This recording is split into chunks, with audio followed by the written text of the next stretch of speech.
The blood trail led Sadie Cooper to him, a wounded man sprawled beneath a gnarled oak tree, his breath shallow and his eyes fluttering between consciousness and darkness. Arizona Territory, 1885, was an unforgiving place, but nothing had prepared her for finding a dying cowboy on her morning ride across the outskirts of Del Rio. "Hold on," she whispered, dismounting her mare with practiced ease. The sun had barely crested the horizon, casting long shadows across the desert landscape. His blood-soaked shirt told a story of violence she'd seen too often since moving west 3 years ago. When she knelt beside him, his eyes opened startlingly blue against his dirt-streaked face. Recognition flickered in them briefly before confusion took over. "Why me?" he rasped, his voice barely audible above the gentle desert breeze. Sadie tore a strip from her petticoat and pressed it against the wound in his side. "Because you're worth saving, Mr. O'Malley." Owen O'Malley coughed, blood speckling his cracked lips. "You don't know me, Miss Cooper." "I know enough." She glanced at the badge partially hidden beneath his vest, a Texas Ranger's star. "Now stop talking while I get you to my wagon." The journey back to her small homestead tested every ounce of her strength. O'Malley drifted in and out of consciousness, occasionally mumbling about Zephyr men and gold shipments. By the time she guided her wagon to the modest cabin she'd built with her father before his passing last winter, the cowboy's skin had taken on an alarming pallor. "Stay with me, Ranger," she urged, struggling to get him inside. At 30, Sadie was no stranger to hard work, having run the family dry goods store back in Boston before heading west after her mother's death. But moving a 6-foot-tall, unconscious man tested the limits of her endurance.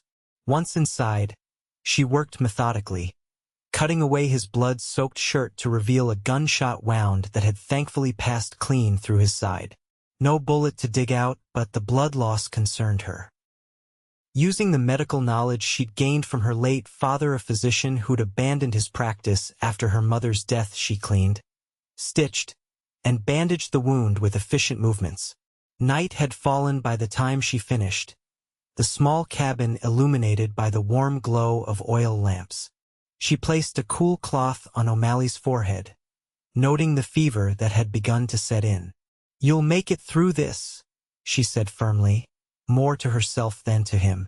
"I didn't drag you all this way to watch you die, Ranger." 3 days passed with O'Malley hovering between life and death. Sadie barely slept, changing his bandages, coaxing water and broth between his lips, and monitoring his fever. On the 4th morning, she awoke from a brief, exhausted slumber in the chair beside his bed to find those blue eyes watching her. "You're still here," he said, his voice stronger than it had been since she found him. "It's my house," she replied dryly, reaching for the water cup. A ghost of a smile touched his lips. "I meant you're still saving me." She helped him drink before responding. "Seems like a waste to let you die after all the effort I've already put in." Practical woman. Very. She checked his bandages, pleased to see the wound showing signs of healing without infection. "You've been lucky, Mr. O'Malley." "Owen," he corrected. "And luck had nothing to do with it. You did." Sadie ignored the warmth that bloomed in her chest at his words. "Care to tell me why I found a Texas Ranger bleeding out on my property?" His expression darkened.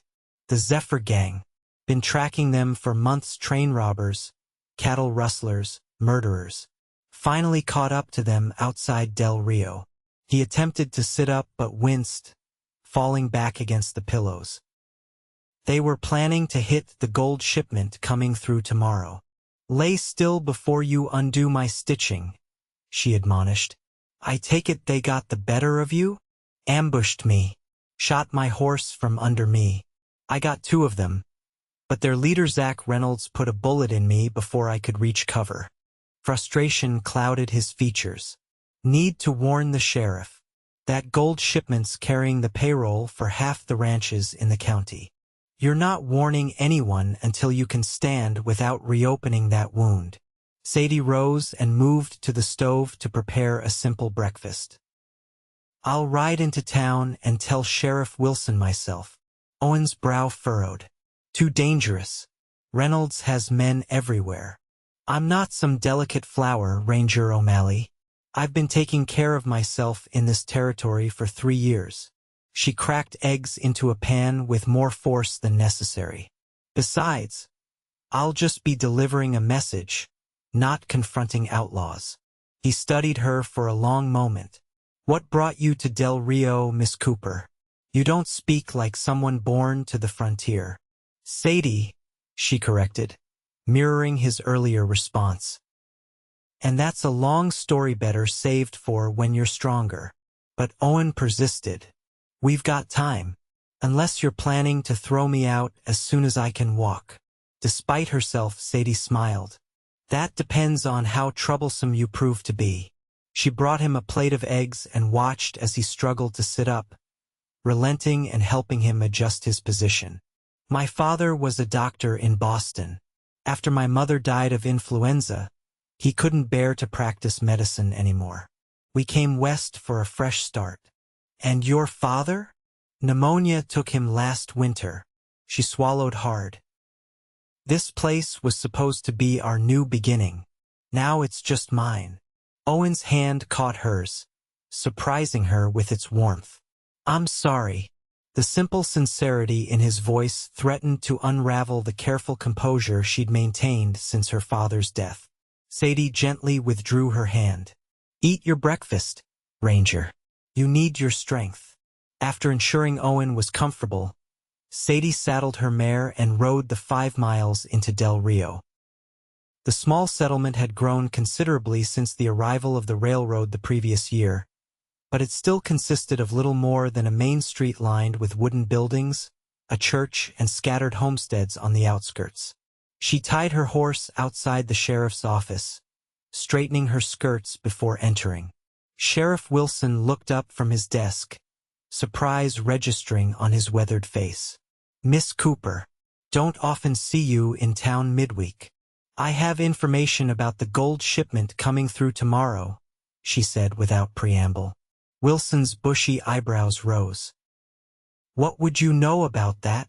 A Texas Ranger named Owen O'Malley was ambushed on my property. He was tracking the Zephyr Gang, who planned to rob that shipment. The sheriff's expression shifted from skepticism to concern. O'Malley? He's been chasing that gang for months. Where is he now? At my homestead. He was badly wounded. Wilson stood abruptly. You left him alone? Miss Cooper, if the Zephyr Gang learns he survived, I didn't advertise his presence, she replied sharply. And my concern was warning you about the shipment. I'll send a deputy out to your place, Wilson said, reaching for his hat. In the meantime, I need to telegraph the railroad and arrange extra security. As Sadie turned to leave, Wilson called after her. Miss Cooper, be careful. The Zephyr Gang isn't known for leaving witnesses. The warning followed her like a shadow as she completed her errands in town, purchasing medical supplies and food. She couldn't shake the feeling of being watched, but each time she turned to look, she saw only the usual townsfolk going about their business. She was loading her purchases into her saddlebags when a smooth voice spoke behind her. Miss Cooper, isn't it? Sadie Cooper. She turned to find a well-dressed man with a neatly trimmed beard watching her. Something in his eyes made her instinctively wary. Do I know you, sir? He smiled, but it didn't reach his eyes. Zachary Reynolds. I own the Silver Spur Ranch north of town. He gestured to her purchases. Quite a load of medical supplies. Someone taken ill out at your place. Sadie maintained a neutral expression. Just restocking. My father was a doctor. I learned to be prepared. Wise woman. Reynolds tipped his hat. Well, don't let me keep you. These roads can be dangerous after dark. The implied threat wasn't lost on her. This was Zach Reynolds, the man who had shot Owen, the leader of the Zephyr Gang. Sadie mounted her horse with steady hands, though her heart raced. "Good day, Mr. Reynolds." She rode out of town at an unhurried pace, conscious of Reynolds watching her departure. Once out of sight, she urged her mare to a gallop, taking a circuitous route back to her homestead in case she was followed. The cabin appeared undisturbed when she arrived, but Sadie approached cautiously, her father's revolver in hand. She entered to find Owen attempting to stand, using the bedpost for support. "What are you doing?" she demanded, rushing to his side as he swayed dangerously. "Heard a horse approaching," he grimaced. "Wasn't sure it was you." She helped him back to the bed. "You're in no condition to defend anyone, least of all yourself." After securing the door, she recounted her encounter with Reynolds. Owen's expression darkened. "He knows. That's why he approached you, to confirm his suspicions." He attempted to rise again. "I need to leave. You're in danger as long as I'm here." Sadie pushed him back firmly. "You'd collapse before reaching the door. Besides, Sheriff Wilson is sending a deputy." As if summoned by her words, hoofbeats approached the cabin. Sadie peered through the window, relaxing when she recognized Deputy Collins. The young lawman dismounted and knocked on the door. "Miss Cooper? Sheriff sent me to check on you and the ranger." She admitted him, watching as he nodded respectfully to Owen. "Madam, Sheriff wants me to stay here tonight. Extra protection, given the circumstances." "I was just telling Miss Cooper I should return to town," Owen said. Collins shook his head. "Sheriff's orders are for you to stay put until you're stronger, Ranger. He's wired for reinforcements from Fort Stockton. They'll be here by morning to help secure the gold shipment." That night, despite the deputy's presence outside, Sadie slept fitfully. Near dawn, she woke to the sound of Owen moving around the cabin. "What now?" she asked, sitting up on the small cot she'd set up for herself. He was standing at the window, looking more steady than he had the previous day. "Something's wrong. Collins should have checked in by now." Sadie joined him at the window. In the faint pre-dawn light, she could see the deputy's horse still tethered outside, but no sign of the man himself. "Stay here," she whispered, reaching for her father's revolver. Sadie, no, but she was already moving to the door, opening it carefully and peering out. The sight that greeted her made her blood run cold. Deputy Collins lay face down in the dirt, a dark stain spreading across his back. Before she could react, rough hands seized her, dragging her outside. A cloth was pressed over her mouth, muffling her scream as 3 men emerged from the shadows. One held a knife to her throat while another trained a rifle on the cabin door. "O'Malley!" The third man called Zach Reynolds, his refined manner replaced by cold menace. "Come out or the woman dies." Inside, Owen assessed his options with the rapid calculation of a man accustomed to life or death decisions. His gun belt hung by the door, but in his weakened state, he doubted he could outdraw 3 armed men. Yet staying inside meant Sadie's certain death. "I'm coming out," he called, buckling on his gun belt with shaking hands. "Don't hurt her." He stepped onto the porch, hands raised, fighting to stand straight despite the pain lancing through his side. Reynolds stood several paces away, Sadie struggling in the grip of one of his men. "Didn't expect you to survive our last meeting, Ranger," Reynolds said conversationally. "You're persistent. I'll give you that." "Let her go, Reynolds. She has nothing to do with this." Reynolds laughed. "She made herself part of this when she decided to harbor a lawman." He gestured to his men. "We're taking a little ride to the canyon pass. That's where the train will be most vulnerable." "And then what?" Owen asked, though he already knew the answer. "Then we relieve the railroad of its gold, and you and the lady become unfortunate victims of an Apache raid." Reynolds smiled coldly. It's almost poetic. Really the noble ranger and the beautiful widow, massacred in their love nest. Owen's eyes met Sadie's.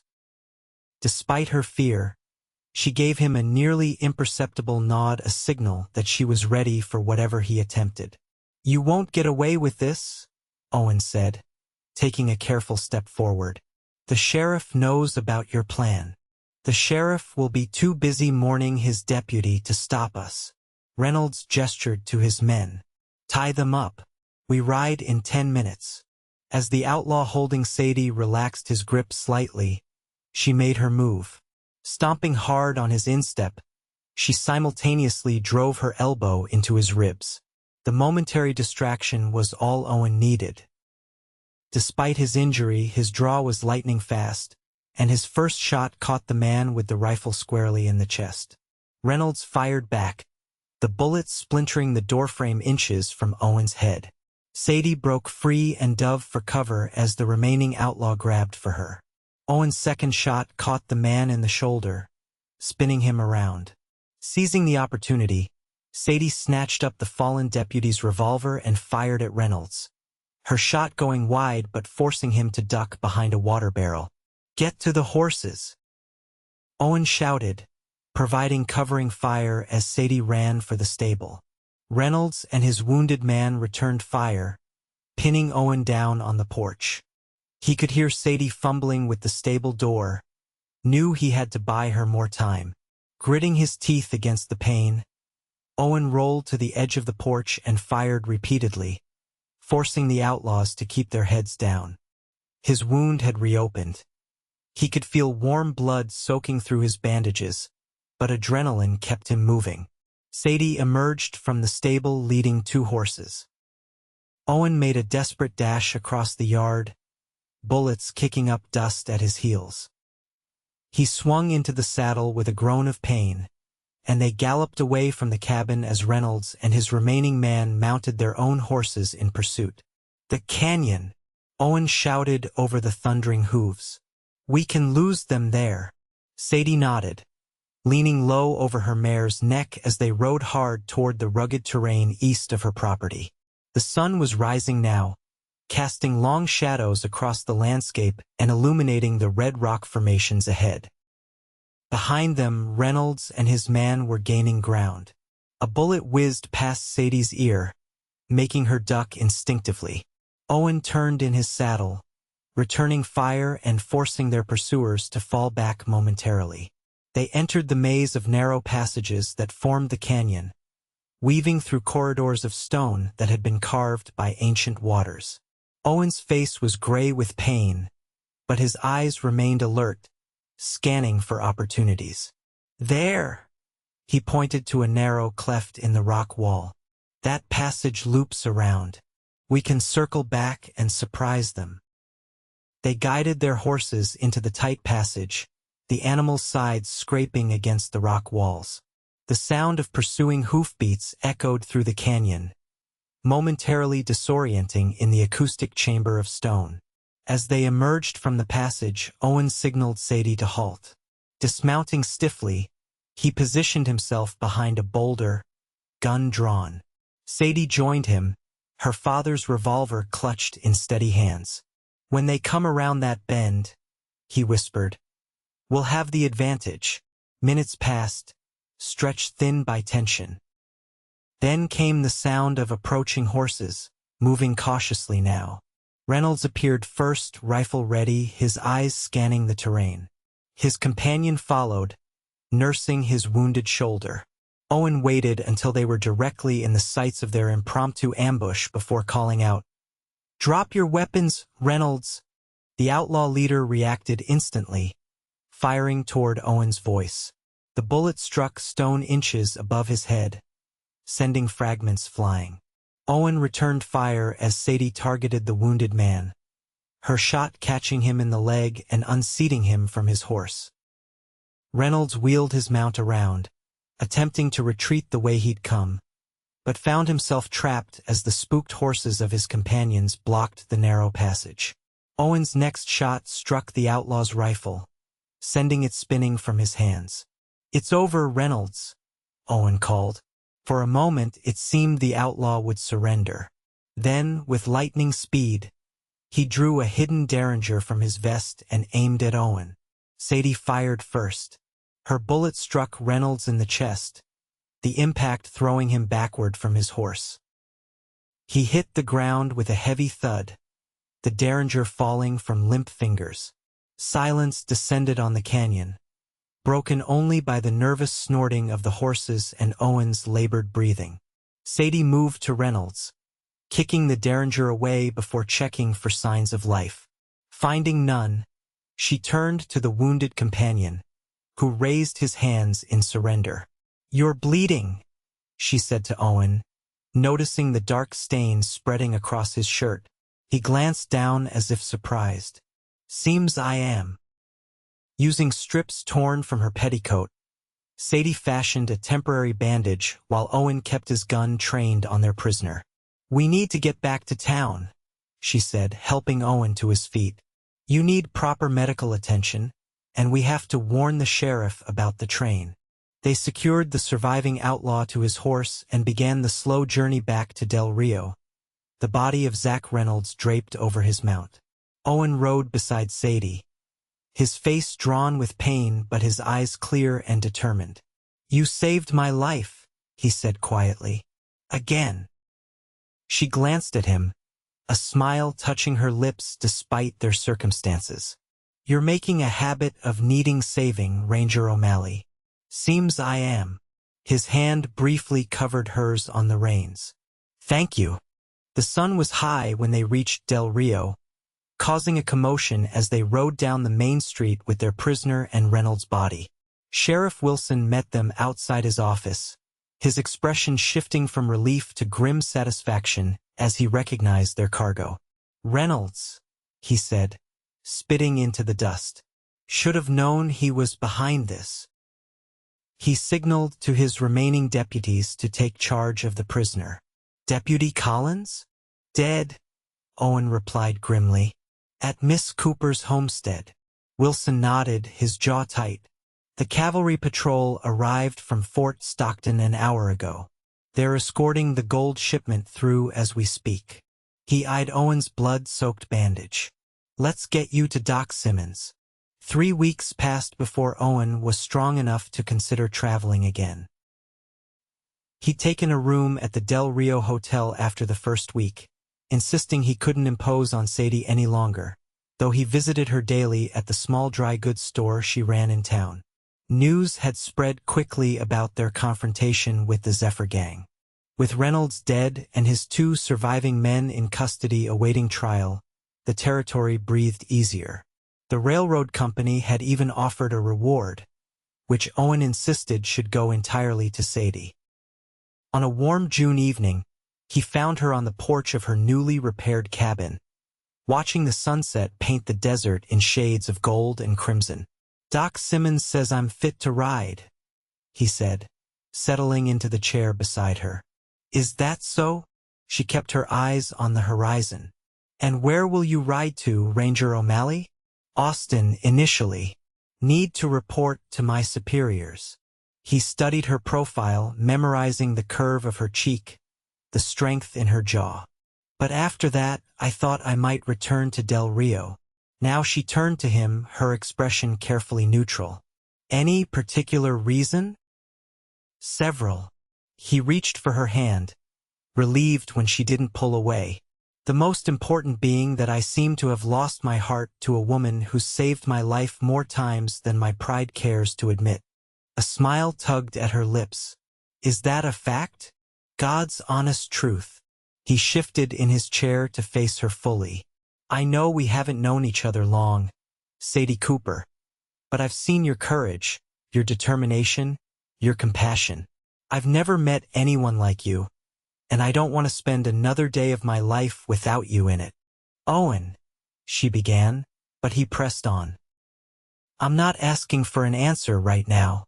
I'm asking for a chance to court you properly, to prove I'm worthy of you." His thumb traced circles on her palm. "I've been alone a long time, telling myself it was better that way in my line of work. But these weeks with you have shown me how empty that life was. Sadie's free hand came up to touch his cheek, her fingers gentle against his sun-bronzed skin. And what if I said I've already made up my mind? His heart stuttered. Have you? I find myself inexplicably drawn to a stubborn Texas Ranger who nearly bled to death on my property, she said, a teasing light in her eyes. Despite my better judgment. Hope bloomed in Owen's chest. Is that a yes to courtship, Miss Cooper? It is. She leaned forward, pressing a soft kiss to his cheek. Though I warn you, I'm not easily impressed by fancy words or grand gestures. Noted. His smile widened as he captured her hand again. What does impress you, then? Honesty, integrity, a man who stands by his word and treats others with respect. She paused, her expression growing serious. And someone who understands that I've built a life here, one I'm proud of and not willing to abandon. Owen nodded. I would never ask you to give up what matters to you. This territory needs more people like you, not fewer. He hesitated. Though I should tell you my commission with the Rangers ends in 3 months. I've been considering other opportunities. Oh, curiosity colored her voice. Sheriff Wilson mentioned he's looking for a deputy who might eventually take over when he retires next year. Owen watched her carefully. It would mean settling in Del Rio permanently. Understanding dawned in her eyes. You'd give up being a ranger? For the right reasons. His gaze held hers steadily. For the right person. The summer passed in a golden haze of long evenings on Sadie's porch, Sunday picnics by the river, and careful courtship under the watchful eyes of Del Rio's residents. Owen completed his final assignments for the Rangers, always returning to Del Rio and to Sadie. By fall, he had accepted Sheriff Wilson's offer and pinned on a new badge as deputy sheriff. The transition from roaming lawman to settled peacekeeper came more naturally than he'd expected, largely because of the woman who had captured his heart. On a crisp October evening, as they walked back from a town social, Owen led Sadie to the oak tree where she had found him that fateful day in spring. Why here? She asked, recognizing the spot despite the darkness. Owen took both her hands in his. Because this is where my life changed forever. Where you found me barely breathing and decided I was worth saving. He reached into his pocket and withdrew a small ring, its single diamond catching the moonlight. Sadie Cooper, will you do me the extraordinary honor of becoming my wife? Tears shimmered in her eyes as she nodded. Yes, Owen O'Malley. Yes, I will. He slipped the ring onto her finger before drawing her into his arms. His kiss tender yet passionate, filled with promise for their future together. They married on Christmas Eve in Del Rio's small church, with Sheriff Wilson giving the bride away, and the entire town turning out to witness the union of their deputy sheriff and the woman who had helped bring down the notorious Zephyr Gang. As spring returned to the desert, bringing with it wildflowers and new life, Sadie and Owen expanded her cabin, adding rooms in anticipation of the family they hoped to create together. Their evenings were spent on the porch, watching the sunset and planning their future. Any regrets? Sadie asked one evening, her head resting on her husband's shoulder. About giving up the Rangers? Owen's arm tightened around her. Not a single one. Everything I want is right here. His hand moved to rest gently on her stomach, where the first signs of her pregnancy were beginning to show. Everything I need. Sadie covered his hand with hers. When I found you that day, I never imagined this would be our story. When you asked me why me, what made you say I was worth saving? He asked, a question that had lingered in his mind for over a year. She smiled, remembering. I saw something in your eyes, determination, honor. Even half dead, you looked like a man who mattered, who made a difference. She turned in his arms to face him. I was right. Owen kissed her gently. And I found a woman brave enough to take a chance on a bleeding stranger and strong enough to build a life in this harsh territory. How could I not fall in love with you? The years that followed brought challenges and joys in equal measure. Their first child, a son they named Thomas after Sadie's father, arrived the following winter, with a daughter, Elizabeth, joining the family 2 years later. Owen eventually succeeded Wilson as sheriff, bringing a steady hand to law enforcement in the growing town. Sadie expanded her store, adding a small medical practice where she tended to those who couldn't afford the doctor's fees, putting her father's teachings to good use. Together, they built a reputation as pillars of the community, fair, compassionate, and unwaveringly dedicated to justice. On the 10th anniversary of the day Sadie had found Owen beneath the oak tree, they returned to the spot with their children, now aged 8 and 6. While Thomas and Elizabeth explored nearby, collecting interesting rocks and chasing lizards, Owen pulled Sadie close. 10 years, he murmured against her hair. Sometimes it feels like yesterday that you found me here, and sometimes it feels like we've always been together, she replied, leaning into his embrace. He turned her to face him, his blue eyes as intense as the day they'd met.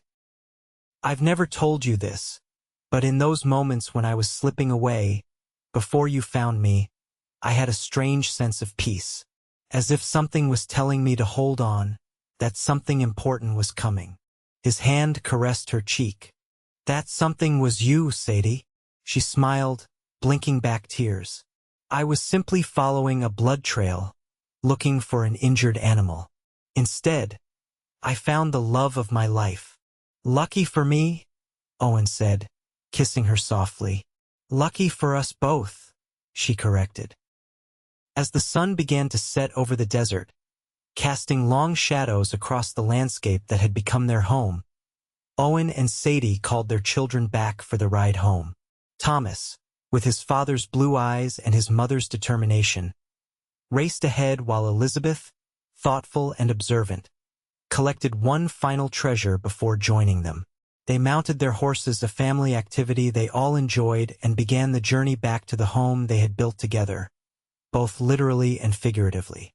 The lights of Del Rio glowed in the distance, a beacon of civilization in the wilderness. Papa, Elizabeth asked as they rode, is it true you were almost dead when Mama found you? Owen exchanged a glance with Sadie. It's true, sweetheart. Your Mama saved my life. Why did you do it, Mama? Thomas chimed in. Sheriff Wilson says the outlaw could have killed you too.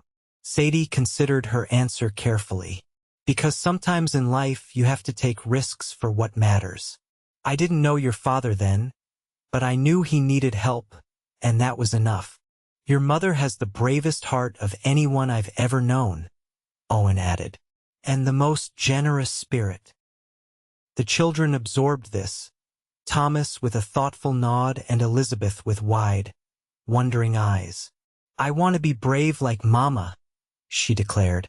You already are, Sadie assured her. Both of you have brave hearts.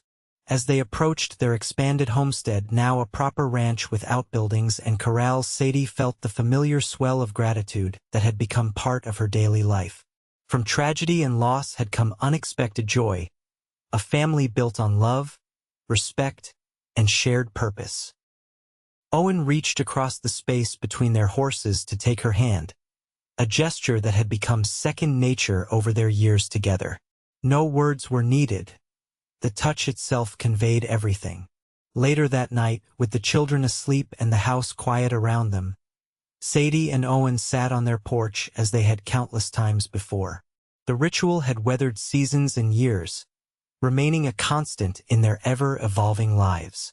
I've been thinking, Owen said, his voice soft in the darkness, about expanding the ranch.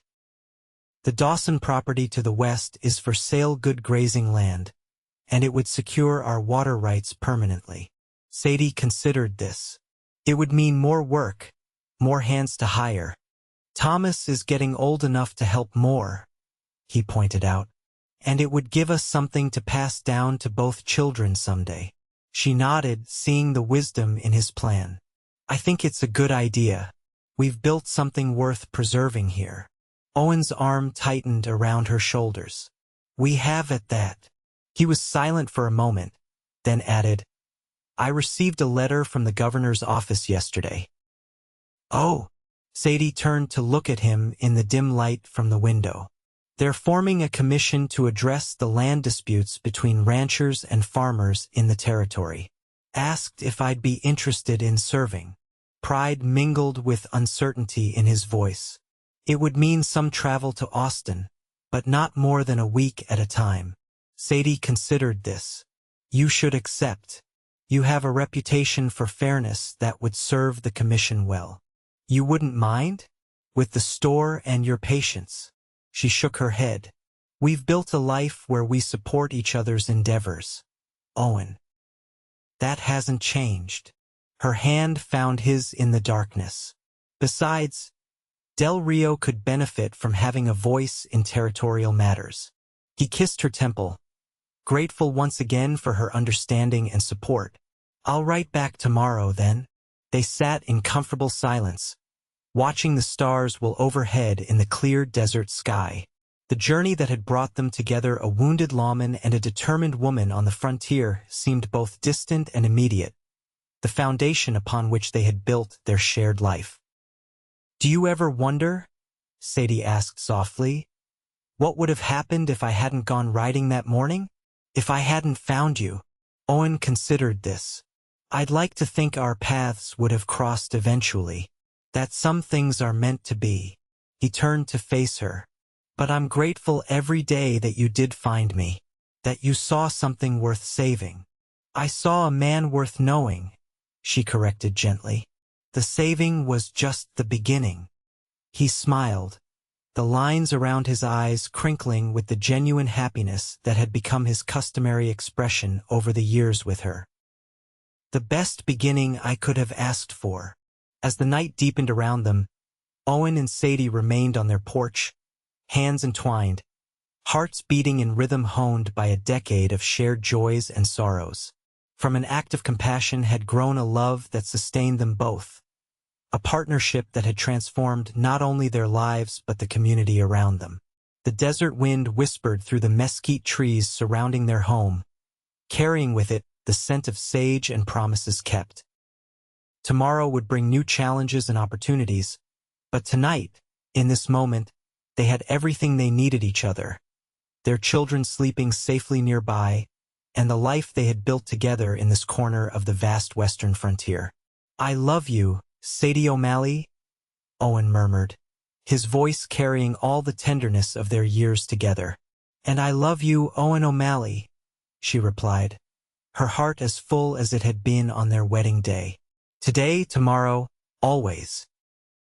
As midnight approached, they finally rose and went inside, closing the door on the wild territory that had brought them together and opening it to the sanctuary they had created, a home built on courage, compassion, and the enduring belief that some people and some loves are indeed worth saving.